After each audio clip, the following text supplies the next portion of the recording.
Pentingnya pendidikan politik bagi generasi muda.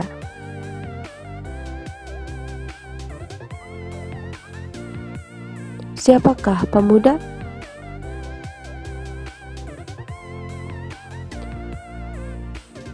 Dalam pasal 1, angka 1 Undang-Undang Republik Indonesia Nomor 40 Tahun 2009 tentang kepemudaan menyebutkan bahwa pemuda adalah warga negara Indonesia yang memasuki periode penting pertumbuhan dan perkembangan yang berusia 16 sampai 30 tahun.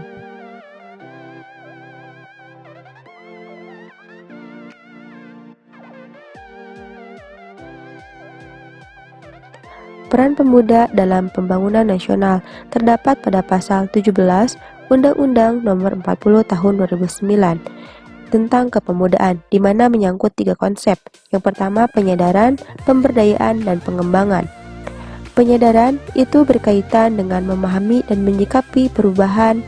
Yang kedua, pemberdayaan, yaitu membangkitkan potensi dan peran aktif pemuda.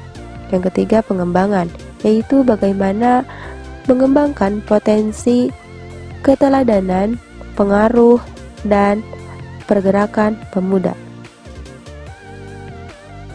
Urgensi pendidikan politik bagi generasi muda. Yang pertama, adanya berbagai ancaman, tantangan, hambatan, dan gangguan terhadap keutuhan, kedaulatan, dan keselamatan bangsa dan negara. Yang kedua, adanya problematika kebangsaan di era milenial. Yang ketiga, adanya problematika karakter bangsa dan negara. Yang keempat, adanya problematika generasi muda di era milenial. Yang kelima, tuntutan peran generasi muda dalam pembangunan nasional. Yang keenam, adanya era bonus demografi yang akan didominasi oleh sebagian besar generasi muda. Pendidikan politik. Pengertian pendidikan politik menurut Rusadi Kanta Prawira tahun 2004, pendidikan politik yaitu untuk meningkatkan pengetahuan rakyat agar mereka dapat berpartisipasi secara maksimal dalam sistem politiknya, sesuai paham kedaulatan rakyat atau demokrasi. Rakyat harus mampu menjalankan tugas partisipasi.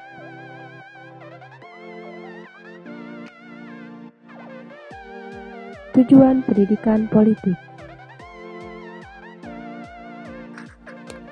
Tujuan pendidikan politik bagi generasi muda dituangkan dalam Inpres nomor 12 tahun 1982 tentang pendidikan politik bagi generasi muda, yang menyatakan bahwa tujuan pendidikan politik adalah memberikan pedoman kepada generasi muda Indonesia guna meningkatkan kesadaran kehidupan berbangsa dan bernegara.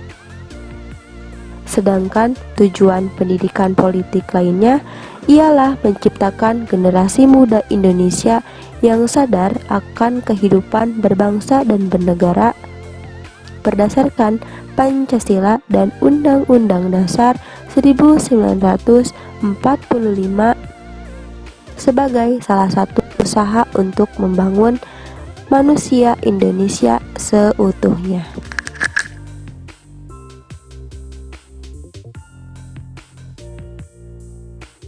Bentuk politik. Menurut Rusadi Kanta Prawira tahun 2004, bentuk-bentuk pendidikan politik dapat dilakukan melalui: pertama, bahan bacaan seperti surat kabar, majalah, dan lain-lain bentuk publikasi massa yang biasa membentuk pendapat umum. Yang kedua, siaran radio dan televisi serta film atau audiovisual media. Yang ketiga, lembaga atau asosiasi dalam masyarakat seperti masjid atau gereja tempat menyampaikan khotbah, dan juga lembaga pendidikan formal dan informal. Sarana pendidikan politik. Yang pertama, ada keluarga. Yang kedua ada sekolah. Yang ketiga ada kelompok pergaulan. Yang keempat ada pekerjaan. Yang kelima ada media massa. Dan yang terakhir, kontak politik langsung.